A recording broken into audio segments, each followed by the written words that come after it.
Hey guys, my $100 do-it-yourself headless guitar kit from eBay is done! This thing looks cool, plays really good, sounds pretty good too, but I do not recommend that any of you guys buy one of these kits.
This is part 4, the final video in my series of building this guitar. If you want to watch the other 3 parts, I'll put links in the description. And if you like guitar videos, be sure to hit subscribe. Since the last video, I had to do some drilling to get the pickups to fit. I did that. Pickups fit, wired it all up, everything's soldered, it's good to go there. And I needed to install the bridge completely and string it up and set the intonation. So, why do I not recommend that anybody buy one of these? Well, it's because of a couple of pretty big issues that I ran into when I put the strings on it and tried to tune it up and play it. Alright, the first thing is that the bridge is, or was, too low in the pocket here. The action was way too low. The strings were basically right on the frets. And I could not adjust the saddles enough. I couldn't raise them up enough to get the action in the right spot. There just isn't enough wiggle room in these saddles to raise them up enough. That's just one of the issues with the bridge. It also has like really poor tuning stability, which is why I don't have the bar in there, and I'm not going to be using the bar because one little yank on the bar and the whole thing goes out of tune. Alright, so since the strings were too low and I couldn't get them high enough, I figured I had 2 options. Either I had to like sand down the back of the neck so that the neck would go lower, or I was gonna have to put a shim under the bridge to raise the bridge up. Well, I didn't really want to sand down the back of the neck because I just thought, that's not really a good idea. So what I ended up doing was I got 2 little pieces of basswood, 1/8 of an inch thick, and put them on either side of the bridge pocket. Take a look at the photo. And that worked beautifully. After doing that and then putting the bridge back in, it's pretty much perfect with the action. No problems. Okay, the other issue was the intonation. So I've got the strings on there, I've got the right height, I'm tuning it up and I'm playing it, and you know, it sounds good down here, but when you start to get up here into the upper frets, everything sounds out of tune. And you know what that means? That means that the intonation is off. So I got out my measuring tape and I measured from the nut down to where the saddles are, and the measurement was off. It's supposed to be 25.5 inches. That's the scale length, but it was actually like too long. It was longer than 25 and a half. So I needed to get the two contact points, from the nut to the saddles, I needed to get them closer together. So how am I gonna do that? Okay, so again, I figure there are two options. I can try to sand the front of the bridge pocket, bring the bridge a little bit closer. That would have been a major pain in the butt. I would have had to re-drill all the holes for the bridge. Second option would be to sand down the end of the neck to bring the nut closer this way. And that's what I ended up doing. But it wasn't just the maple on the neck here that I had to sand down.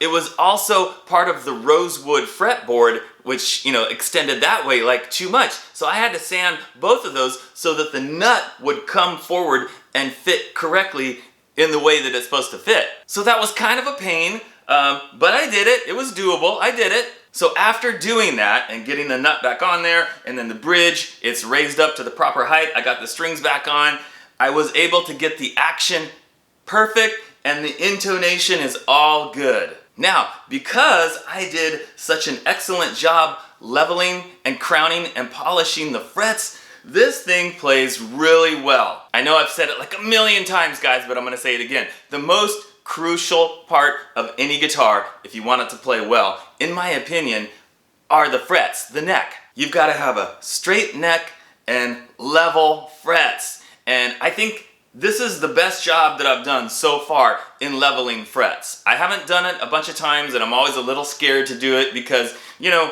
when you're leveling frets, you're sanding the frets, you're taking off some of the metal material, you're making the frets shorter, and that's always kind of a scary thing. But I think I did a really good job this time because I can get low action and there's literally no fret buzz. And that makes this thing super playable. Another issue with this, which I'm not super happy about, is that the upper fret access is not very good because look what happens. See, I'm right here here's the 12th fret, and you get up right here. I can't really comfortably get all the way up there to the 24th fret. So it's not a huge deal because everything you play is not going to be on those upper frets. But I do like my dinkies because they have that great upper fret access. This has to do with the fact that it's a bolt-on. Because it's a bolt-on neck, it's got to come this far in so that the bolts are able to go in the back of the neck. If you look at the other models of this, not the kits, but the real models, they're not bolt-on necks, they're set necks. So the end of the fretboard, the end of the neck is more down here. So they have really good upper fret access. The pickups. So these are not active pickups. I mean, they look like they're EMGs, but they're not. They're just your plain, ordinary pickups. They don't sound horrible, but they don't sound great either. I mean, you heard it in the jam. It still sounds pretty decent, but they don't sound as good as the usual pickups that I use. So it was a cool kit. It was fun putting it together, a little frustrating at times when I had to fix things like, shimming the bridge and sanding the edge of the neck. Other than that, it was fun doing it. I really like making my own guitars now, guys. I really don't know, going forward, if I'm gonna be buying a lot of guitars that are already made. It's a lot more satisfying putting something together and tweaking it and fine-tuning it and getting it perfect, and then when you play it, knowing that you built that guitar. Some of my favorite guitars now are the ones that I've put together myself. If you've never put a guitar together, or you've never done a kit guitar, I highly encourage you guys to get one and try it. Maybe not this one because of the issues that I had. I don't know how many people are willing to do the kind of things that I had to do or would even think that's what I need to do. That's why I don't really recommend this particular kit. And this kit, I can't find it on eBay anymore. When I originally bought this about 5 months ago, there was tons of them on eBay for right around $100. Now, I don't see a single one. But there are other kits that are pretty reasonably priced, so you might want to give it a shot. And also, I want to give a big shout out to my buddy Andy Dion, because he suggested when I did the unboxing video for this that I try one of these round input jacks, because the one that it came with was not going to fit properly. So thank you, Andy. I ended up buying one of these for just a few bucks and it worked out perfect. And one last thing, guys. If you are thinking about ordering a guitar kit, I highly recommend that you get it from Guitar Kit World.